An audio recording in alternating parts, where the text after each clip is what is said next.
Dr. Martyn Lloyd-Jones, you are an evangelical preacher, and it's your wish to bring people back to the biblical truth about man.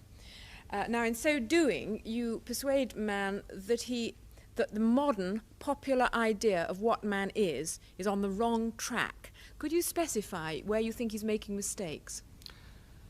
Well, it makes a mistake in that the essential biblical view of man is that he's a creature who has gone astray.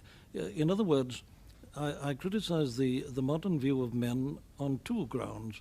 One is that it makes too much of men. Secondly, that it doesn't make enough of men. It doesn't make enough of men in that it tends to regard him as just an animal. Perhaps his cerebrum has developed a little more than most animals, but still essentially an animal. And I think that's degrading men and debasing him. But then you see on the other side, they make too much of him in the sense that they believe that he's got it within himself to order himself and his society and more or less to create a perfect world. So I criticize on both those grounds. It's inconsistent, whereas the biblical view, to me, is a consistent view of men in this way, that it says that man is a creature created in the image and likeness of God, that he's not a mere animal, that he's the Lord of creation, that the image of God, such as, which means his reason and his power to criticize and evaluate and to control himself, this image of God is in him, and that is man essentially. Well, then why is man as he is? Well, that is because he's rebelled against this, rebelled against God, and regards himself as a God, and he's incapable of functioning as such. The result is you've got chaos. But this is a unified view. Can we take then some of the elements that you find wrong with the modern image of man? Now, you say that he's treated as less than man, but in respect of his animal instincts and the research that has been done into man as the naked ape, the victim of environment and heredity. Now, you cannot presumably quarrel with the actual facts that have been scientifically ascertained about this. Yes, I would a little bit query this scientifically ascertained. You see, so much today is asserted as fact in the realm of science, which is nothing but theory and hypothesis. This is one of the great troubles, it seems to me, today. And I'm not only skeptical about it, I tend to ridicule it for this reason, that I know in my medical training, we were told, you see, that 100 years ago, they regarded the thyroid gland as a vestigial remains, no function. Well, we know now that you can't live without it. And they're still saying that about the appendix. You see, they said this about so much. This is the arrogance of modern men. Because his knowledge is limited, he makes these wild assertions that can't be proved. All I'm prepared to agree with is this, that man today is behaving like an animal. But the question is, why? You say in one of your books that the very essence of the problem is in the nature of sin. And you also say that, in fact, sin has always been part of man's nature, but sin used to be ashamed of itself, whereas today sin excuses itself. Yes. Well, yes, I don't think I've ever said that sin is an essential part of man. Man, I would say, as the Bible teaches, was originally perfect, but since man's original fall, sin has been a part of human nature. And that has been true, of course, throughout the centuries. I would say that the story of humanity is just a proof of this fact, that man is sinful now by nature. And this is bound to show itself. What you quarrel with is that the initial assumption about man today is that he's basically good, yes, but he goes astray and the blame must be put elsewhere. Now, indeed, there is some legitimacy in that point of view, in that poverty and oppression and exploitation does set many problems for man in which he doesn't always behave well. Would you not subscribe to it at all? Yes, man, this is where we've got to start, with men as he is today. And my quarrel, you see, with the general outlook of today is this, that they begin to talk about treatment before they've established a true diagnosis. Now, I can't help putting it like this, you see. It's a very poor doctor who medicates symptoms and isn't aware of the disease that is producing the symptoms. Well, to me, the disease is this fallen, or sinful nature of men. And because that is true, none of your medication of the symptoms is going to deal with the problem. And I maintain that this is what history is teaching us, that with all our advantages today, the problem is as great as ever. What then is the nature of man's sin that you wish us to recognize? It's this. It isn't so much that he does things that are wrong and that thereby makes himself miserable. Now, I think this is an important point, if I may say so. I'm glad you asked that question. There are some people who would represent sin as a sickness and say that man is sick. There are Christians who would say this. Well, I agree that man is sick, but to me, that's not the essence of the problem. The essence of the problem is that man is a rebel, and he is sick because he's a rebel. In other words, the business of Christianity ultimately is not simply to make us feel happier or even to make us live a better life. It is to reconcile us to God. Man, you see, from this biblical standpoint, was never meant to be autonomous or self-contained. This is my quarrel with the modern view. They regard man as autonomous. He is the master of his fate, the captain of his soul. It's so obviously ridiculous because he isn't. However, this is where they start. Whereas I start by saying that man was not only not meant to be autonomous and can't be and can't act as such, but he only functions truly when he lives his life under God. The God who made him has made him in a given way and has put laws in his nature. While man doesn't respond to this essential law of his being and is quarreling with his maker, he's bound to go wrong. He's bound to be miserable, and what he does will be wrong. He'll produce chaos. And he's done so throughout the centuries. This is the whole story of the human race. But it isn't merely that he's sick. It's that his attitude towards his maker is wrong. Now, the Apostle Peter, for instance, puts it in a phrase like this, that Christ came into the world to bring us to God. That's why Christianity must never be thought of as a sort of cult, which heals your body, enables you to sleep at night and to stop worrying and all. Now, that's to turn it into a cult. The real object is to bring men to his true position, which is that he is in communion with his Maker and is living to the glory of his Maker. Now, there's a very well-known definition of this. The Scottish Confession of Faith, the Presbyterian Confession of Faith, known as the Westminster Confession of Faith, they produced a shorter catechism. And the first question in that is about man. What is the chief end of man? And this is the answer. The chief end of man is to glorify God and to enjoy him forever. But you see the order. You glorify God. Or let me put it in another way to you. A clever fellow, a lawyer, one day tackled Jesus Christ and said, which is the first and the greatest commandment of the law? You see, they were dealing with about 613 commandments, and they were arguing as to which was the greatest. Well, that fellow had a great shock when Christ answered him. He said, thou shalt love the Lord thy God with all thy heart and all thy soul and all thy mind and all thy strength. That is the first and the chiefest commandment. The second is like unto it.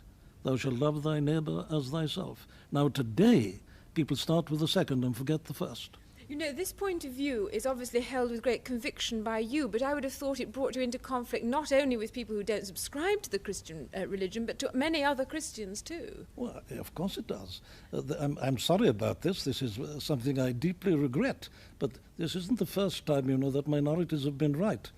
And in any case, we don't decide this kind of question by counting heads.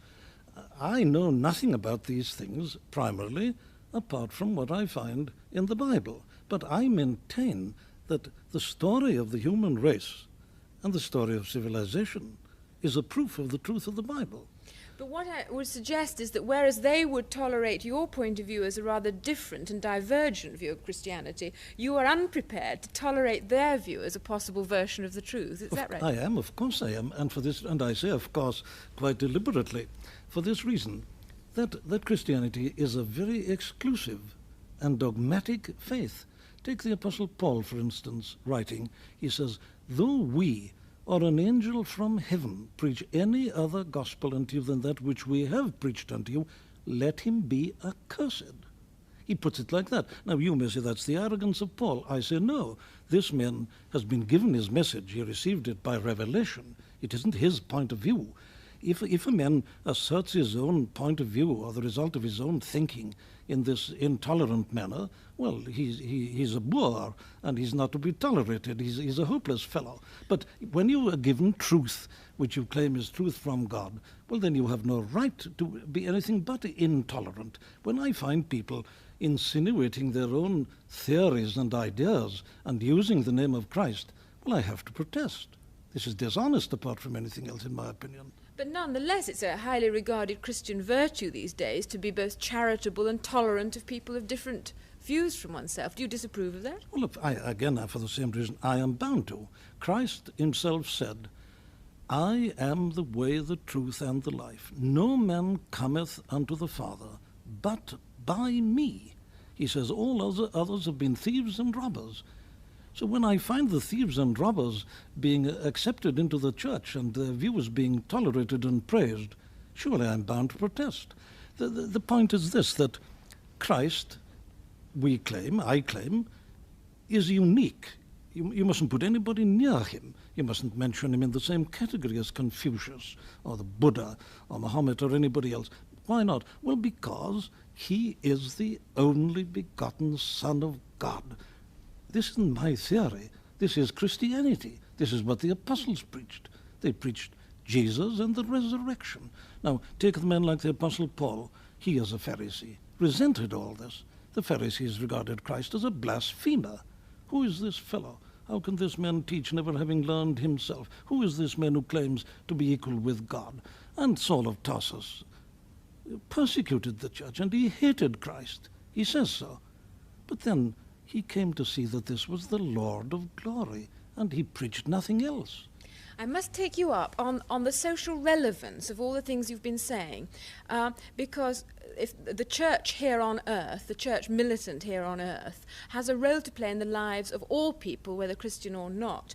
And I wonder whether the dogmatic nature of the church, as you speak of it, doesn't inhibit you from having a role in the lives of ordinary people. A lot of people would find, in a sense, it easier to reject you than someone who you would regard as a rather liberal, social-minded clergyman. Yes, precisely, and that's why the world is as it is. That's exactly the explanation. You put it very perfectly.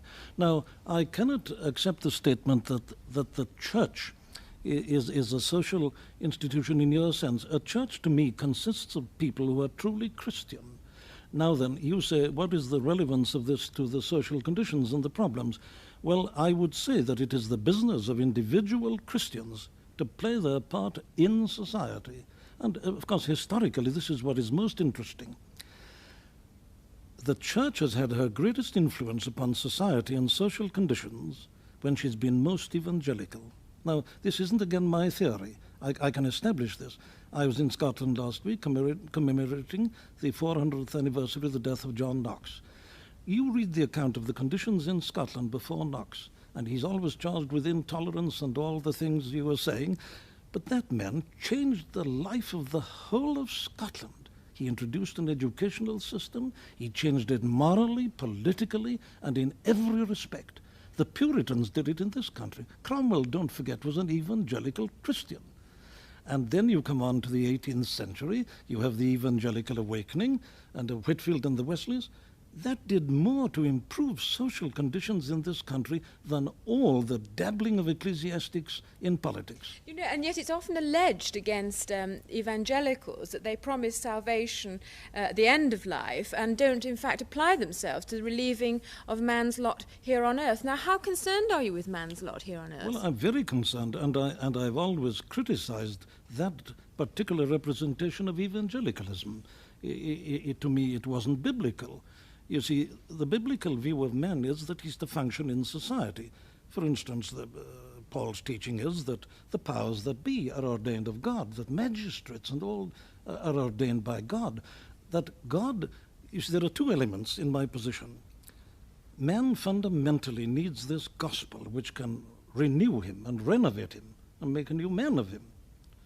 But in the meantime, he's a believer in law and order, because sin must be held within bounds.